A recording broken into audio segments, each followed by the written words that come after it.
어제 숙소에 가서 뉴스를 봤더니 미얀마의 지진이 7.5 지진이 나서 그 개발도상국들은 또 건물을 날림으로 짓다 보니까 고층 건물이 그냥 우르르 무너지고 뭐 희생자가 한없이 늘어날 것 같다고 하는 그런 소식을 보았습니다.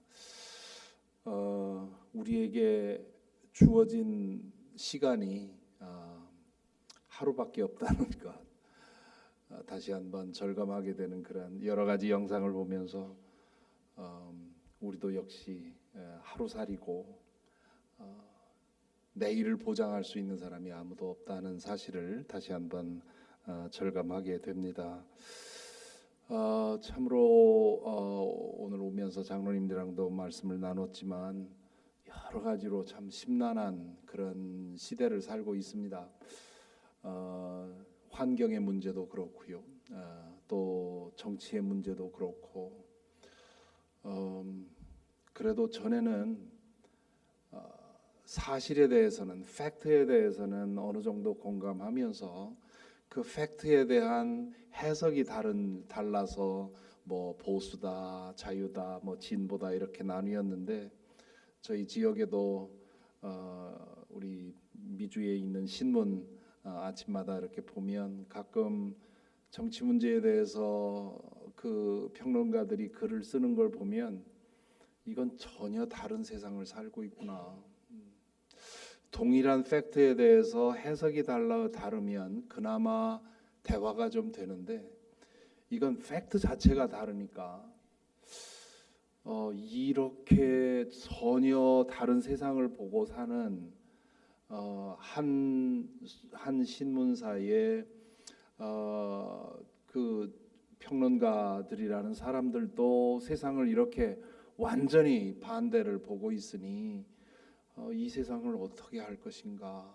과연 우리나라가 이런, 우리 장로님께서 아침에도 간절한 마음으로 기도했습니다마는 이 과정을 거쳐서 다시 통합 과연 가능한가. 미국도 마찬가지고요. 우리는 많은 분들이 역사는 진보한다 그런 얘기를 많이 하죠. 그 역사가 진보한다는 그런 믿음이 1800년대 유럽에 팽배했었죠. 그래서 인류 역사가 이렇게 진보하다 보면 결국 우리의 인간의 능력으로 유토피아를 이룰 것이다. 하나님 필요 없다. 우리의 기술과 우리의 능력이면 이 세상을 천국으로 만들 수 있을 것이라고 낙관했던 것이 1900년대 들어올 때쯤까지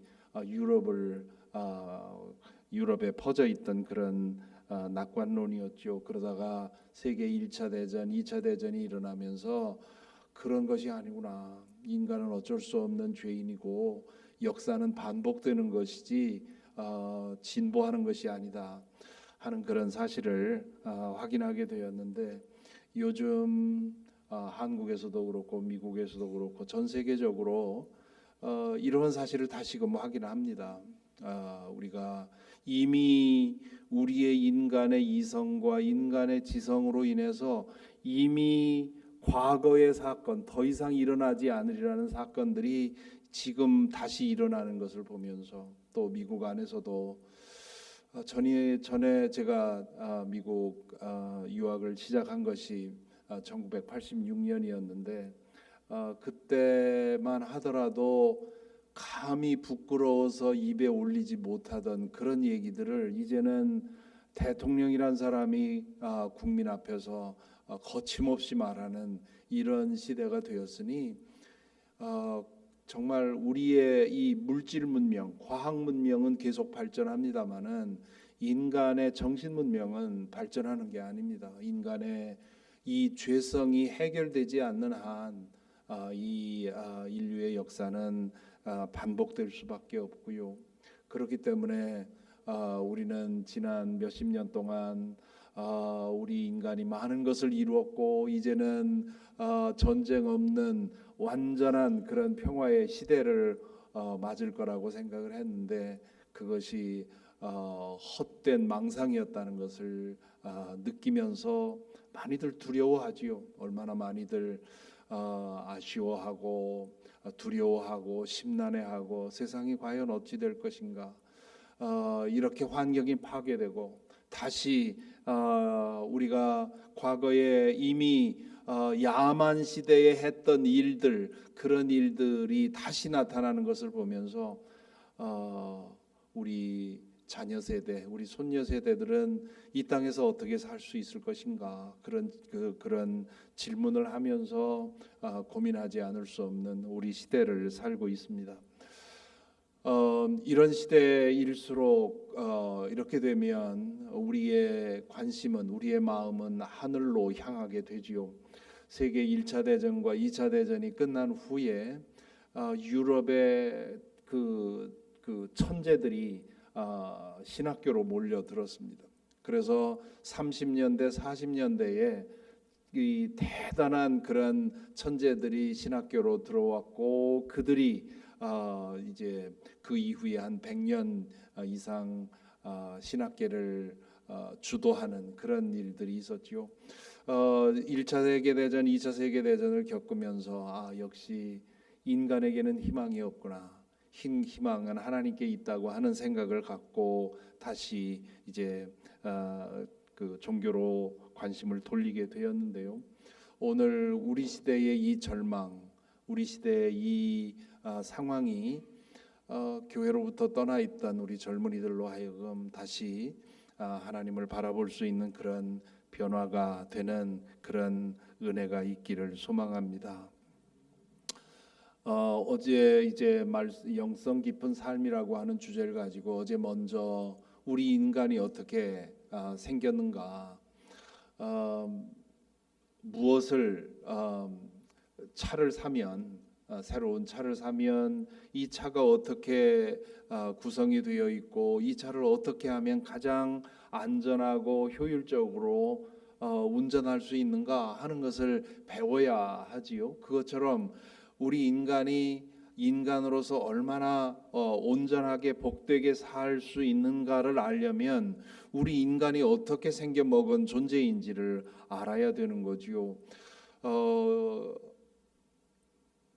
성경은 우리 인간에 대해서, 우리 인간은 육신만 가진 존재도 아니고 혼만 가진 존재도 아니고 영을 가진 존재다.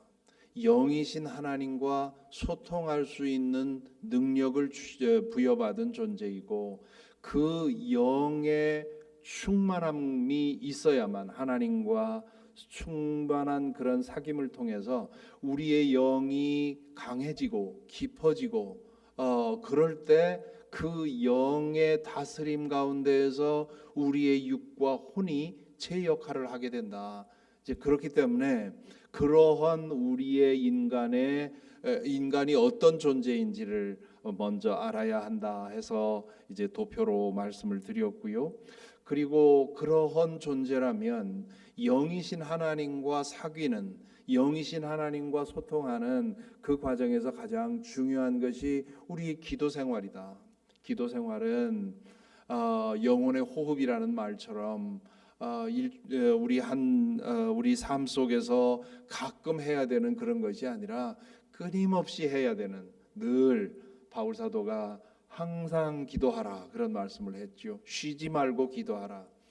어렸을 때, 저희 아이들이 어렸을 때 저희 집 벽에 말씀이 쓰여 있었습니다. 항상 기뻐하라, 쉬지 말고 기도하라, 범사에 감사하라. 그 말씀 쪽자가 써 있었는데요. 어느 날 초등학교 2학년인가 3학년 다니는 저희 딸아이가 밥을 먹다가 그걸 가만히 물끄러미 보더니 쉬지 말고 기도하라, 저 말이 기도하다가 멈추지 말라는 뜻이냐고 그렇게 묻더라고요. 기도하다가 멈추지 말고 그 기도 한번 시작했으면 끝날 때까지 쉬지 말라.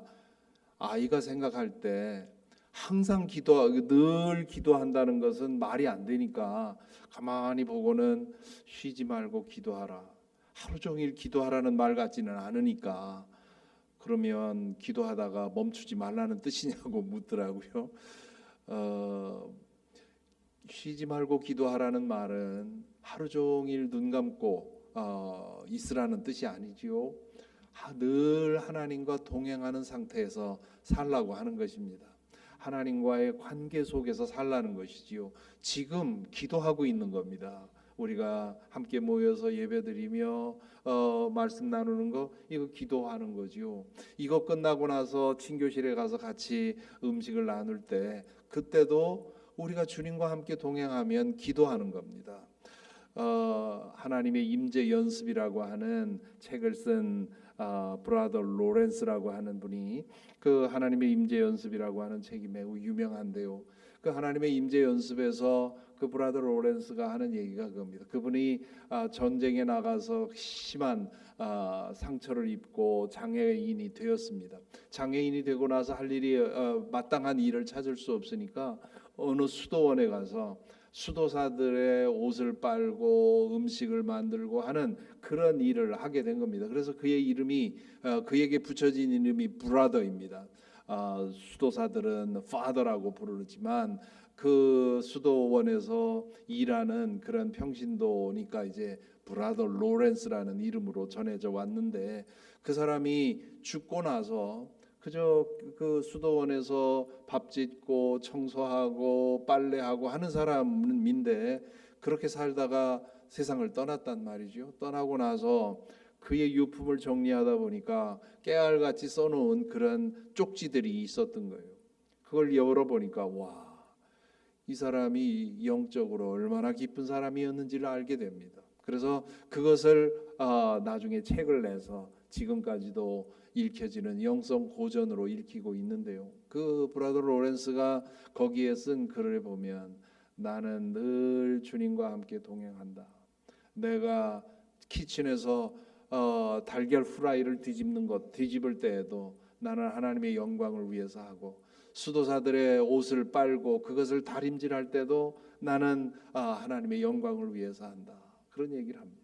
그래서 우리가 무엇을 하든 하나님과의 관계 속에서 살아가면 그게 항상 쉬지 않고 기도하는 것이지요. 그래서 우리의 영적 생활에 있어서 가장 중요한 것은 늘 기도의 상태로 살아가는 것, 늘 하나님과 동행하며 사는 것. 제 어릴 적에 저희 어머니도 그렇고 할머니도 그렇고 늘 주여 주여를 입에 달고 사셨어요. 그저 뭐 좋은 일 생겨도 주여, 나쁜 일 생겨도 주여, 그렇게 아마 우리 어르신들 그러신 분들 많을 텐데요. 그래서 저도 저게 참 좋은 믿음이구나 했는데, 마태복음을 읽다 보니까 나더러 주여 주여 하는 자마다 천국에 갈 것이 아니다. 그래서 이게 좋은 게 아닌가 또 그렇게 생각을 하다가, 요즘엔 저도 마음으로 혹은 입으로 주여 주여 그렇게 그것이 얼마나 좋은 영적 생활인가 하는 생각을 합니다. 그래서 늘 기도하는 것, 이거 중요하다는 말씀 어제 드렸고, 기도가 내가 원하는 것을 하나님에게 얻어내는 강짜를 부리는 그런 기도가 아니라, 우리의 기도는 물론 때로 그런 기도 드리지요. 저도 그런 기도, 하나님께 제가 원하는 그런 것들을 구하는 기도 드립니다. 그러나 그 기도보다 제가 더 많이 기도를 통해서 행하는 일은, 내가 하나님 안에 있고 하나님이 내 안에 있고, 내 생각과 내 마음과 내 감정이 하나님 안에 머물러 있는 그러한 하나님과의 깊은 인격적인 영적인 하나됨을 위해서 더 많은 시간을 사용을 합니다. 그래서 나의 육과 나의 혼이 나의 영의 힘으로 다스려지는, 그래서 내 안에 갈등의 상태, 분열의 상태, 이런 상태가 일어나지 않는, 그저 내가 느껴지고 내가 생각되는 것이 하나님의 뜻과 일치하는 그러한 삶을 살기 위해서 더 많이 시간을 쓰고 기도를 하지요. 오늘 이 시간에는 두 번째, 우리 영성 깊은 삶을 위해서 필요한 두 번째 주제로서 예배에 대한 말씀을 드리려고 합니다. 예배라고 하는 것은 자신에게 중요한 어떤 대상에 대해서 그 대상이 자신에게 얼마나 중요한지를 인정하고 그리고 그 중요성을 말과 행동으로 표현하는 행위를 말합니다. 영어의 worship이라고 하는 우리말의 예배라고 하는 말은 예를 갖추어서 섬긴다 이제 그런 뜻이지요. 그런데 영어의 worship이라고 하는 말은 그 영어 고어의 worth라고 하는 것은 가치를 말하지요. 값어치 worthship 이것이 합쳐져서 worship이 되었다고 하는 거지요. 그러니까 이 예배라고 하는 것은 우리가 예배하는 대상의 값어치, 그 대상의 가치를 알아보고 인정하고 그것을 고백하는 행위를 월십이라고 합니다. 인간은 피조물이기 때문에 어제도 말씀드렸지만 피조물이기 때문에 무엇인가를 향하고 예배하고 섬기지 않으면 살 수 없는 존재입니다. 원래 하나님의 창조 질서에 인간은 위로 하나님을 섬기고 그리고 아래로 모든 피조물들을 다스리는 그러한 존재로 하나님께서 모든 피조물의 정점으로 우리 인간을 세워두셨죠. 그렇기 때문에 우리는 하나님을 섬겨야만 되는 존재로 피조물로 우리는 세워진 겁니다. 그런데 우리가 죄를 범하면서 하나님을 맥에서 등을 돌리고 하나님에게서 떠나 살기를 선택을 했는데요. 하나님을 등지고 떠나면서 생긴 것이 어제도 말씀드렸지만 우리 안에 있는 하나님으로만 채울 수 있는 공간이 비어 있게 된 것이지요. 그 공간을 채우는 행위가 예배라고 할 수 있는데요. 그런데 이것을 하나님을 떠나고 나니까 그 공간이 채워지질 않는 겁니다. 그러니까 그 공간을 다른 무엇으로 채우기 위해서 애쓰는 거지요. 이 미국의 TV에서 아주 유명한 아메리칸 아이돌이라고 하는 그 프로그램을 그 타이틀을 보면 미국인들은 어떤 아이돌을 찾고 있나? 아이돌은 어린아이들만 찾는 것이 아니지요. 우리 어른들도 마찬가지입니다. 나를 내던질 수 있는 나와 동일시해서 그 사람을 통해서 내 부족함을 채우고 싶은 그런 욕망의 대상이 아이돌인데요. 그 아이돌을 어떤 사람들은 우상에게서 찾고 어떤 사람들은 인간에게서 찾고 어떤 사람들은 자식을 통해서 그것을 채우려고 하고 누구든지 무엇인가를 예배하게 되어 있습니다. 지금 이 새벽 시간에 집안에서 자고 있는 사람들, 절대로 그 교회 한 번도 나와보지 않은 사람들, 그 사람들은 예배하지 않는 사람들이냐? 아닙니다. 모두가 다 예배하는 사람들입니다. 모두가 다 예배하는 사람들인데 차이는 뭐냐? 누구를 예배하느냐 하는 데 있는 것이지요. 우리는 살아계신 하나님, 그 하나님을 섬기는 사람들이고요. 또 다른 사람들은 각자 자신의 자신이 선택한 신을 섬깁니다. 하나님 아닌 존재는 무엇이든지 우상이라는 이름으로 지시할 수밖에 없습니다.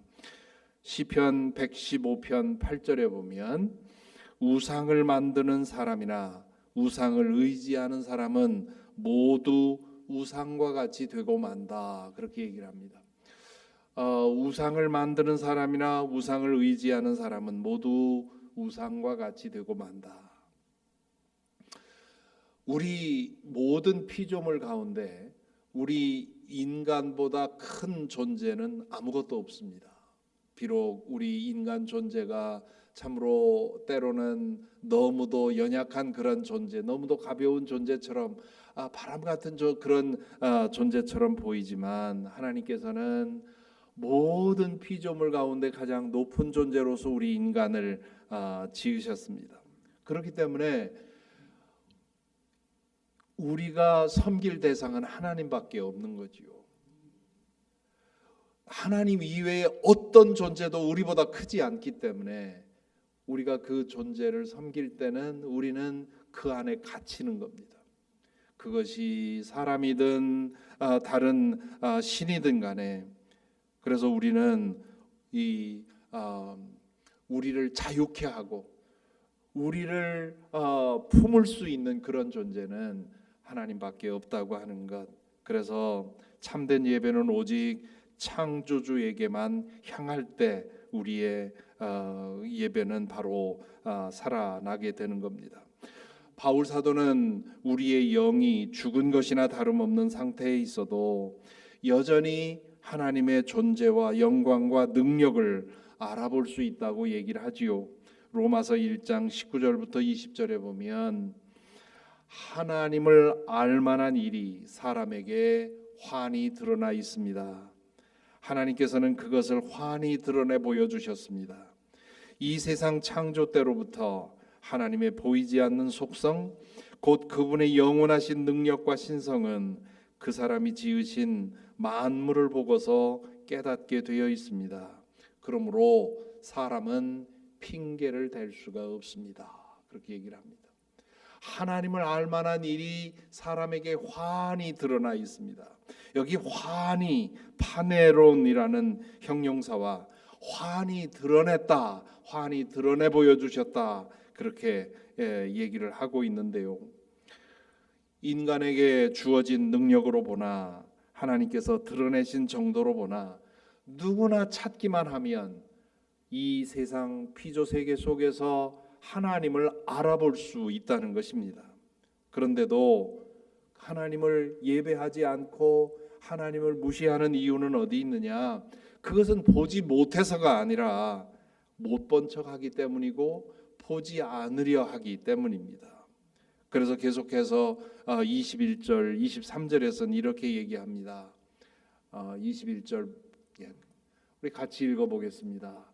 사람들은 하나님을 알면서도 하나님을 하나님으로 영화롭게 해드리거나 감사를 드리기는커녕 오히려 생각이 허망해져서 그들의 지각 없는 마음이 어두워졌습니다. 사람들은 스스로 지혜가 있다고 주장하지만 실상은 어리석은 사람이 되었습니다. 그들은 썩지 않는 하나님의 영광을 썩어 없어질 사람이나 새나 네발 짐승이나 기어다니는 동물의 형상으로 바꾸어 놓았습니다. 이것이 첫사람 아담과 하와의 죄이고요. 그리고 우리 모든 자연인이 가지고 있는 죄성입니다. 여기 보면 하나님을 알면서도 하나님으로 영화롭게 해드리거나 감사하기는커녕 오히려 생각이 허망해져서 그들의 지각 없는 마음이 어두워졌습니다. 이성이 어두워지고 마음이 어두워지고 그러면서도 사람들은 스스로 지혜 있다고 주장한다. 얼마나 정확한 말입니까? 2000년 전에 한 말인데 오늘날 아마 여러분 가운데 믿지 않는 자녀들 두고 늘 기도하면서 마음 졸이는 그런 부모님들은 이 말씀을 들으면서 오늘 우리 시대의 사람들과 똑같다. 보이지 않는 하나님을 믿는다는 엄마 아빠가 잘못되고 어리석은 거지. 나는 하나님 믿기에는 너무 똑똑하다. 너무 많은 것을 안다. 도대체 지금 같은 이 세상에서 여전히 하나님을 믿는 사람들이 그게 제정신이냐 하는 말을 하는 사람들, 그 사람들은 스스로 지혜 있다고 주장하지요. 그러나 실제로는 어리석은 사람이 되었다. 그렇게 얘기를 합니다. 그렇게 본다면 예배라고 하는 것은 타락으로 인해 발생한 이 재앙과 무질서와 혼란을 돌이키는 일이고요. 그리고 잃어버린 에덴을 회복하는 일입니다. 우리 안에서 하나님 반대 방향으로 이끄는 죄성의 힘과 싸우는 일이고요. 우리의 마음을 사로잡고 있는 영의 교란을 거부하는 일입니다. 우리는 창조주 하나님께 속한 존재임을 고백하고 선언하고 축하하는 것이 예배입니다. 그렇게 함으로써 우리는 잠시나마 잃어버린 에덴으로 돌아가는 것이지요. 지금 여러분은 에덴 동산에 와 있습니다. 믿습니까? 예배의 자리에 우리가 함께 한다고 하는 것은 우리가 잃어버린 에덴을 찾아오는 일이고요. 예배를 통해서 우리가 잃어버린 그 낙원의 맛을 보는 것이고요. 그렇게 함으로써 우리는 새 에덴, 새 하늘과 새 땅을 소망하며 우리 일상을 천국으로 살아가는 것이 예배의 능력입니다. 이런 예배는 하나님의 임재와 영광과 능력에 눈뜰 때 시작이 됩니다. 그것은 새로운 세상을 보는 것과 같은 놀라운 전환의 순간이지요. 그렇기 때문에 예배는 중요합니다. 그렇기 때문에 예배가 세속화되지 않도록 힘써야 합니다. 오늘날 교회에서 드려지는 예배들은 너무도 인간적인 요소들이 많습니다. 완전히 예배가 정치 집회가 되는 그런 일들도 얼마나 많이 봅니까? 예배 시간에 인간적인 그런 일들이 너무 많은, 저도 한국에 가서 가끔 숙소에 있을 때 한국에는 기독교 TV가 3개인가 그렇게 많아요. 그 숙소에서 이렇게 돌려다 보면 목사님들 설교가 나옵니다. 이거 설교하는 목사로서 다른 목사님 설교를 비판하는 것이 참 주저되는 일이긴 한데요. 가끔 무슨 말씀을 하나 들어보면 하늘의 음성이 전혀 들리지 않는 설교들이 너무나 많아요. 그냥 인간적인 잡담, 그저 교회적인 그런 일을 위해서 프로파간다, 교인들을 세뇌시키는, 가스라이팅 시키는 이런, 이게 설교인가 하는, 예배를 예배답지 않게 만드는 것은 세상 사람들이 아닙니다. 믿지 않는 사람들이 아닙니다. 우리 믿는 사람들이 예배를 세속화시키고 인간화시키는 것이죠. 예배로 모여서 함께 온 마음으로 하나님께 집중이 되어서 이 예배를 통해서 에덴을 맛보고 장차 우리가 경험하게 될 새하늘과 새 땅을 경험하는 그런 일을 위해서 목회자와 예배를 돕는 이와 예배에 참여하는 모든 이들이 한 마음이 되어서 그 잠깐의 시간이지만, 1시간밖에 안 되는 그 시간이지만 그 시간 동안 그 하늘을 제대로 보아야만 세상에 나가서 그 하늘의 마음을 품고 이 세상을 살아가지요. 그래야만 우리가 이 세상에서 우리 중에 계시는 하나님, 우리 하나님의 영을 경험할 수 있게 됩니다. 그러므로 예배가 회복되어야 한다. 이것은 우리 각자의 문제이기도 하고 교회적인 문제이기도 합니다. 우리의 예배가 언제 살아나는가? 첫째는요, 피조 세계를 바로 볼 때 우리의 예배가 살아납니다. 하나님의 피조 세계를 관조하는 중에 그분의 영광과 위엄과 권능을 목도하게 되면 예배는 저절로 터져 나옵니다. 여러분, 뉴욕 맨하탄에 가서 자연사 박물관 혹은 미술 박물관 같은 데 가서 내 마음을 확 사로잡는 그런 예술품 앞에 서면 그 저절로 감탄이 나오고 그 작가에 대한 그런 존경심이 우러나오지 않습니까? 우리가 이 세상을 보며 살아갈 때도 그렇습니다. 오늘 읽은 시편 8편에 나오는 이 시, 여호와 우리 주여, 주의 이름이 온 땅에 어찌 그리 아름다운지요. 시편 8편은 시편 안에 있는 150개의 시편 중에도 정말 주옥과 같은 그런 시편이지요. 이것이 다윗의 시편으로 되어 있는데 다윗이 언제 이 시편을 썼을까? 아마 양치기로서 한밤중에 양떼를 보호하기 위해서 양떼를 다 굴 속에 넣어놓고 굴 입구에서 야수가 오는 것을 막기 위해서 거기서 불침번을 쉬면서 꾸벅꾸벅 졸다가 그 밤하늘에 가득 차 있는 그 은하수를 보면서 숨이 멎을 것 같은 그런 감격 속에서 이런 기도를 하지 않았을까? 혹은 전쟁터에서 피곤해 지쳐서 하루 종일 전쟁하고 그리고는 잠시 쉬면서 꾸벅꾸벅 졸다가 그 막사에서 잠시 나와 하늘을 쳐다봤을 때 하늘 가득한 그 별들을 보면서 이런 기도하지 않았을까?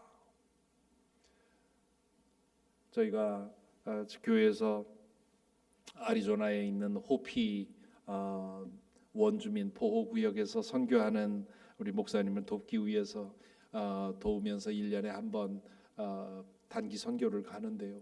거기 가서 그 봉사하고 나서 꼭 하루 하는 일이 있는데 별 보는 일입니다. 떠나기 전에 저녁 때 밤늦은 시간에 모두가 나가서 별 보는 곳이 있어요.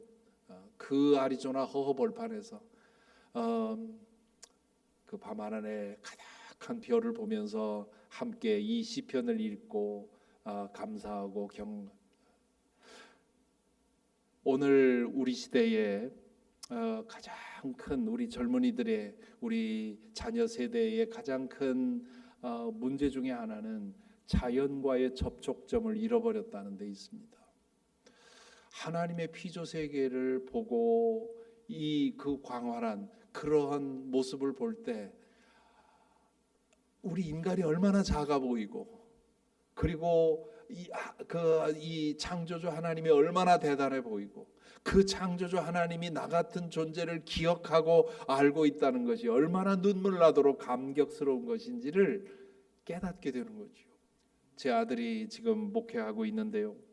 고등학교 2학년 때 아리조나에 가서 교회 가서 유스 아이들이 가서 이제 봉사를 했는데 아침 일찍 일어나서 해도 줄 때 혼자 나가서 해 돋는 시간에 혼자 멍하니 앉아 있다가 그 광활한 광야에서 태양이 떠오르는 것을 보면서 하나님을 느꼈다고. 그 아이의 이 신앙이 그때부터 변화되기 시작을 하더니 나중에 신학대학을 가겠다고 해서 지금은 목회를 하고 있습니다. 자연을 보고 자연과 접촉점을 보면서 살아가는 것, 이건 얼마나 귀한 일인지 모릅니다. 뭐 대단한 것을 보는 것만이 아니라 우리 삶 속에서 작은 것을 통해서 이 생명의 신비를 맛보는 것이 얼마나 귀한 일인지요. 지난 가을에 겨울나기를 하면서 저희 집 뒤에 있는 그 무화과 나무가 한 그루가 있는데 겨울나기를 위해서 이제 가지를 잘라 주는데 잘라놓은 그 가지를 보니까 아까워요. 그래서 그게 그 꺾꽂이를 할 수 있는 그런 나무라고 해서 짧게 잘라서 제 지하실 방에다가 이제 화분에다가 꽂아 놨습니다. 꽂아놓고 물을 주면서 혹시 자랄까, 혹시 싹을 틀까 했는데 거의 뭐 지난 2월 초까지도 아무 소식이 없어요. 그러더니 어느 날 물을 주러 가서 봤더니 파란 게 그 마른 그 가지 끝에서 나와요. 며칠 지나더니 잎이 나옵니다. 얼마나 귀엽고 신나고 감사한지. 그 생명 현상 그 다음에는 그때로부터는 그저 저의 서재에 내려가면 그거 보는 거죠. 그러면서 감사합니다. 하나님의 그 생명의 신비가 얼마나 놀라운지. 저희 아내가 이제 그 채소 가꾸고 꽃 가꾸고 하는 걸 굉장히 좋아합니다. 팬데믹 기간 동안에 제 손녀를 보게 되었는데 팬데믹 기간 동안에 뭐 할 수가 없으니까 만날 수가 없으니까 저희 집에서 아이를 기르게 되었는데 그 어린 아이가 이제 걸어 다닐 때부터 할머니가 꽃 가꾸고 식물 가꾸고 하는 걸 보았단 말이지요. 얼마 전에 아들이 이제 손녀를 데리고 타겟에 갔는데 그 카운터에 놓여 있는 씨앗 쪽으로 가서 이거 사달라고 그러더라는 거예요. 그래서 그게 뭔지 알고 살라고 하느냐 그랬더니 이거 씨드라고. 지금 4살인데요. 그 왜 그랬더니 할머니처럼 심으려고. 제가 그 얘기를 듣고 얼마나 감사했는지 모릅니다. 그 아이가 그 씨앗을 심으면 그 씨앗이 우물 터서 그 열매를 얻고 이걸 이해할 수는 없는 아이지요. 그런데 체험을 한 겁니다. 할머니를 통해서 그렇게 되는 걸 봤지요. 그러니까 그 어린아이가 그 타겟에 가서 장난감 많고 한데도 씨앗에 눈길이 끌려서 저거 사달라고. 아들이 그런데 전혀 관심 없던 아이인데 딸이 사달라고 하니까 씨앗 사고, 씨앗을 심으려니까 또 뭐 씨앗에 관한 뭐 흙도 사고 뭐 이런 거 많이 사다 놨더라고요.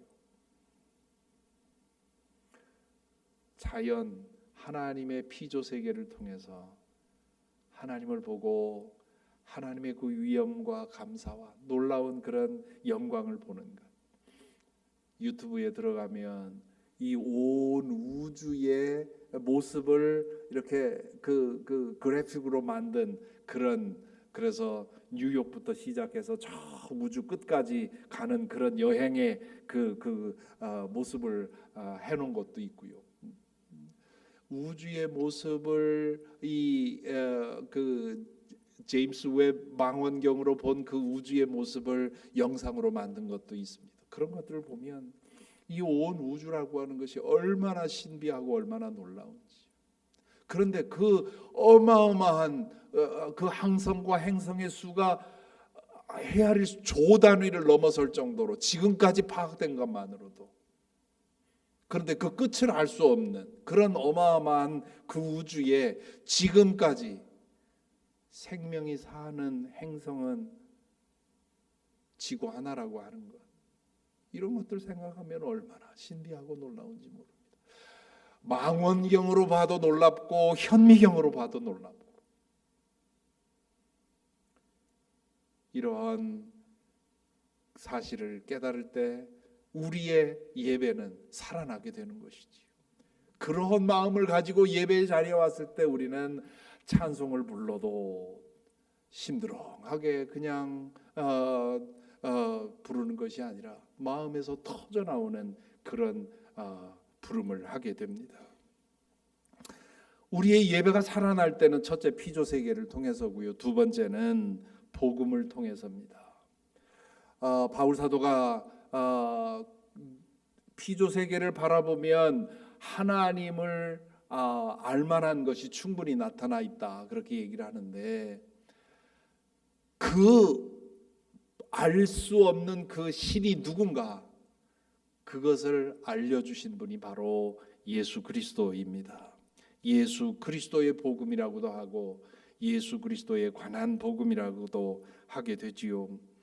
예수 그리스도는 그 알 수 없는 분, 우리가 사진을 보면 사진을 찍은 사람은 안 보이지 않습니까?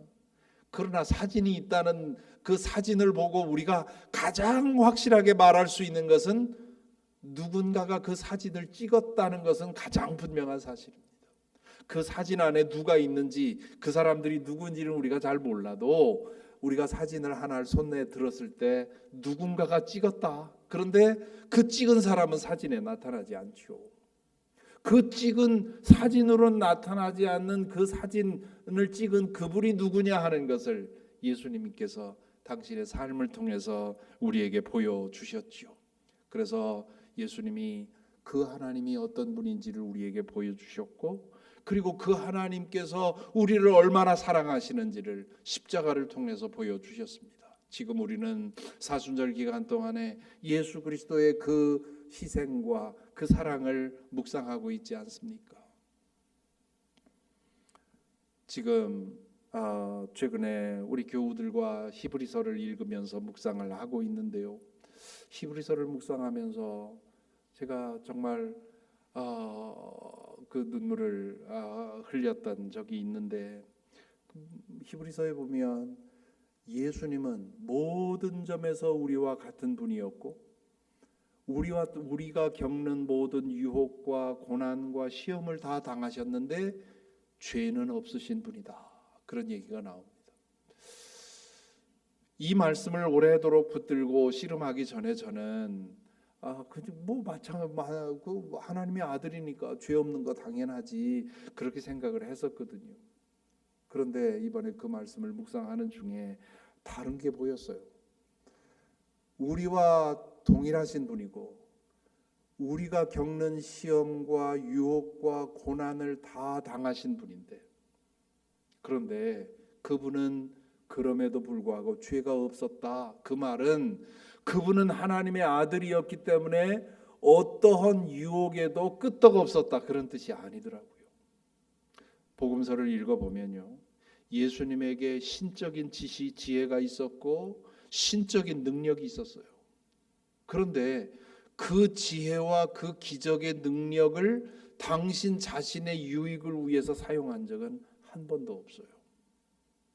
하나님의 살아계심을 드러내거나 혹은 고통 속에 있는 사람을 거기서 해방시켜 주기 위해서는 그 능력을 사용하셨는데, 당신 자신의 인간적인 연약함을 극복하기 위해서는 한 번도 사용한 적이 없어요. 그 생각하니까 그게 뭐와 비슷하냐면요, 내 손에 어마어마한 현금 다발이 들려 있어요. 그런데 이 현금 다발은 다른 사람을 돕는 데에만 사용하라고 하는 그런 지시를 받아서 지금 나는 쫄쫄 굶고 있어서 무엇라도 먹고 싶은데, 그런데 이 돈은 나 자신의 허기를 때우는 일에는 사용하지 말라고 하는, 그런 사용해서는 안 된다는 생각 때문에 그 돈을 들고 있는 거나 유사하다고요. 다른 사람은 도와주는데 그 돈을 가지고 나 먹는 일에는 한 푼도 사용하지 않는 것, 그거와 비슷하다 하는 생각을 했습니다. 그리고요, 유혹과 시험과 고난은 그 사람의 영적 수준에 따라서 점점 강해지게 되어 있습니다.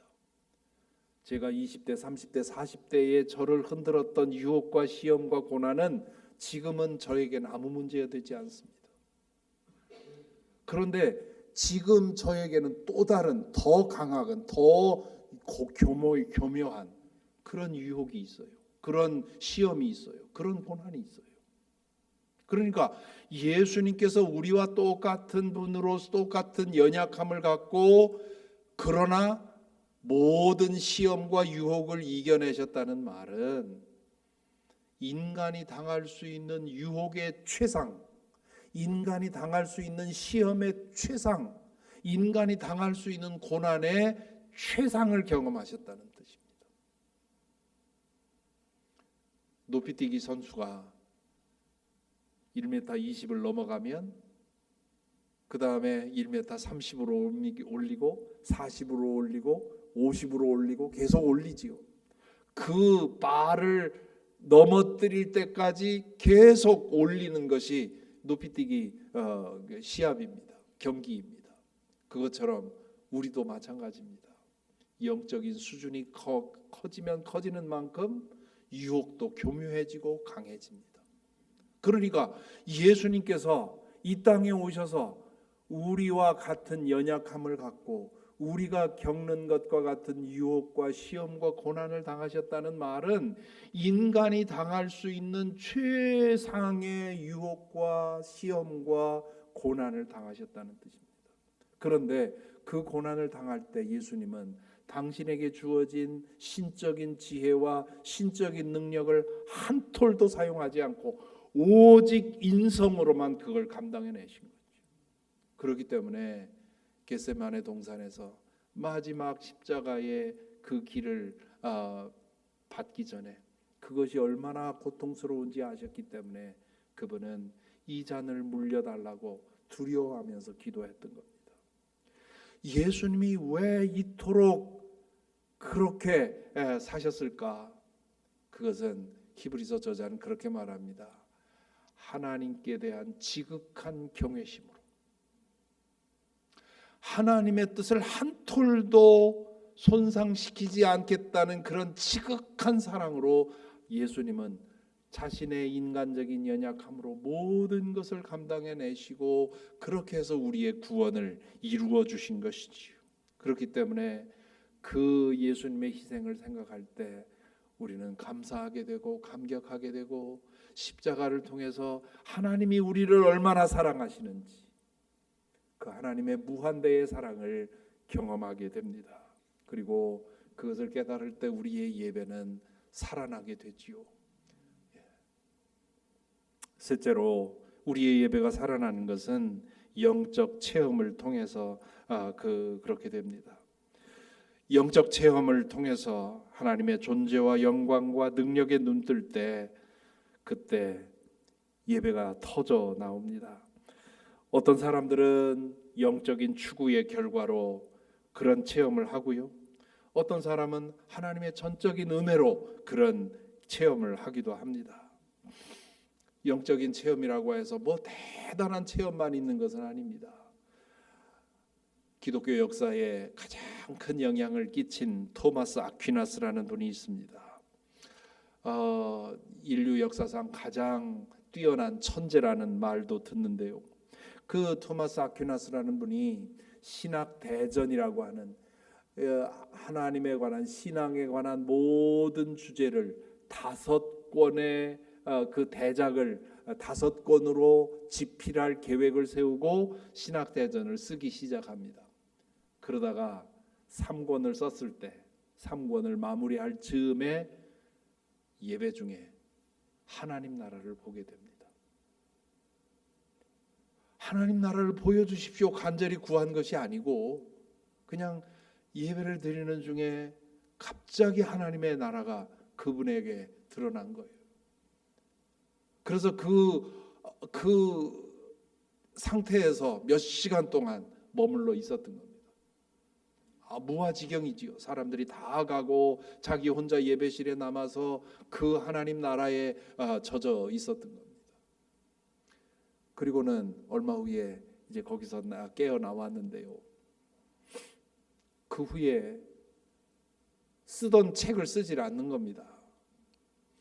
이미 나온 3권의 책이 얼마나 놀라운 대단한 작품인지 아니까 주변에 있는 사람들이 아는 사람들이 완성하십시오. 5권까지 다 쓰십시오. 2권 더 쓰십시오 했는데 토마스 아퀴나스는 더 이상 안 썼어요. 왜 안 쓰느냐 그랬더니 하나님 나라를 보고 나니까 내가 그동안 쓴 것이 지푸라기만도 못하다. 나는 내 생각을 다 짜내서 하나님 나라에 대해서 하나님에 대해서 쓰기 위해서 그동안 노력을 했고 이만하면 잘했다고 생각을 했는데 실제를 보고 나니까 내가 쓴 그 글이 다 지푸라기 같고 더 쓸 용기가 나지 않는다. 내가 본 것은 너무너무 대단하고 내가 표현할 수 있는 언어는 너무나 제한되어 있어서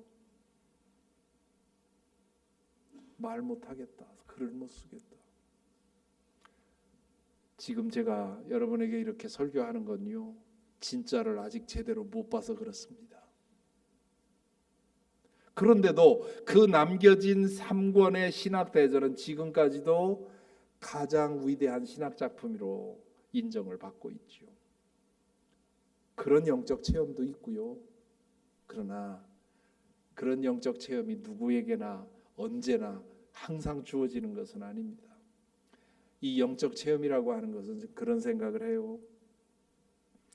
영적 체험은 가끔 우리에게 나 여기 있다. 내가 너와 함께 한다는 것을 나를 통해서거나 혹은 다른 사람을 통해서 보여주는 그런 사인이라고 생각을 합니다. 항상 영적 체험 가운데 사는 사람 없습니다. 그런 체험을 한 분들이 가끔 그런 얘기하지요. 목사님 첫사랑을 찾고 싶습니다.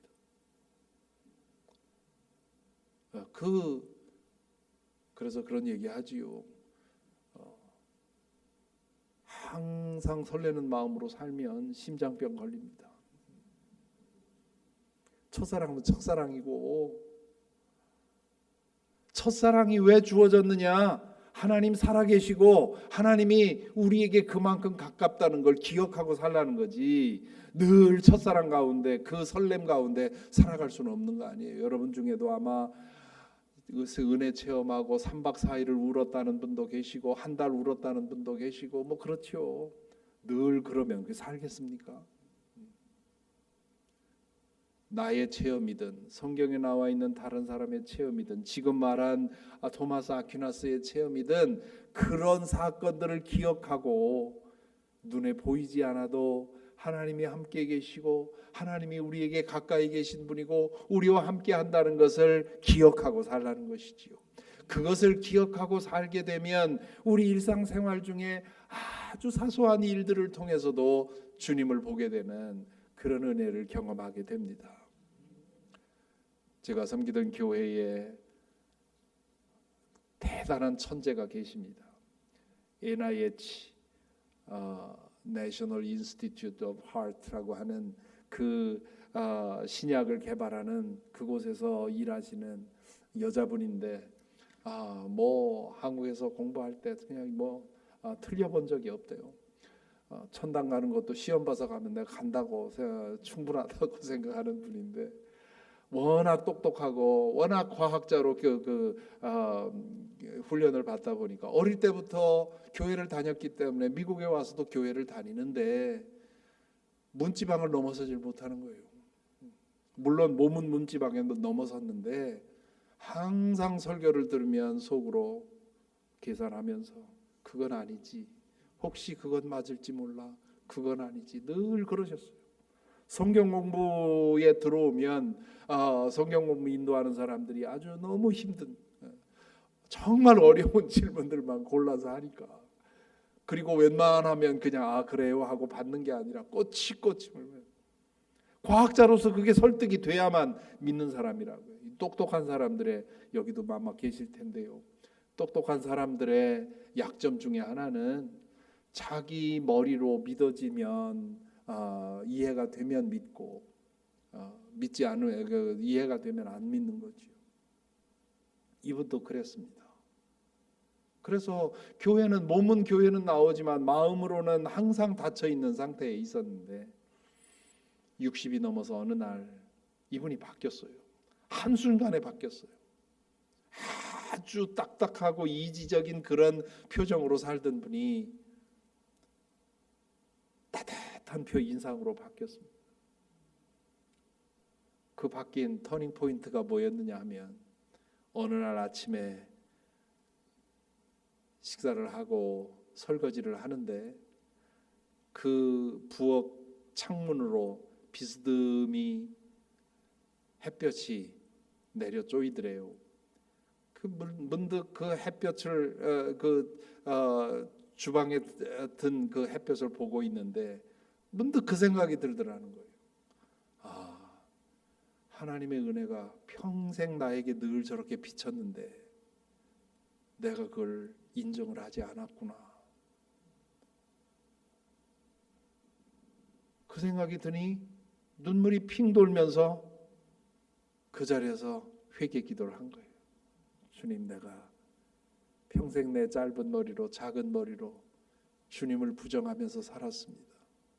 그러나 주님, 이 햇빛처럼 나를 늘 지켜주시고 나와 함께 하신가 이제야 인정합니다 하면서 그것을 받아들이니까 평생 비판하면서 쌓여 들어왔던 그 말씀들이 그에게서 살아 움직이게 된 거죠. 하나님을 체험한다는 것, 그것이 이렇게 귀한 일입니다. 시편 73편에 보면 아삽의 시가 나옵니다. 아삽이 세상을 바라보면서 과연 하나님 계신가? 너무도 부조리하단 말이에요. 하나님을 믿고 의롭고 정직하게 살려는 사람들은 점점 어려워지고 악한 사람들, 악을 도모하는 사람들은 점점 잘 살고 정말 하나님이 살아계시냐, 정의의 하나님이 계시냐, 진리의 하나님이 계시냐 하면서 고민하면서 거의 미끄러질 뻔했다. 내가 손을 씻어서 거룩하게 살려고 작정을 했는데 과연 내가 손해보는 거 아닌가, 내가 어리석은 거 아닌가, 이런 생각에 자기의 마음이 심히 괴로웠다. 그런데 이 질문이 풀린 것이 성소에 들어와서다, 그런 얘기합니다. 73편 16절 17절에 보면 내가 이 얽힌 문제를 풀어보려고 깊이 생각해 보았으나 그것은 내가 풀기에는 너무나 어려운 문제였습니다. 그러나 마침내 하나님의 성소에 들어가서야 악한 자들의 종말이 어떻게 되리라는 것을 깨닫게 되었습니다.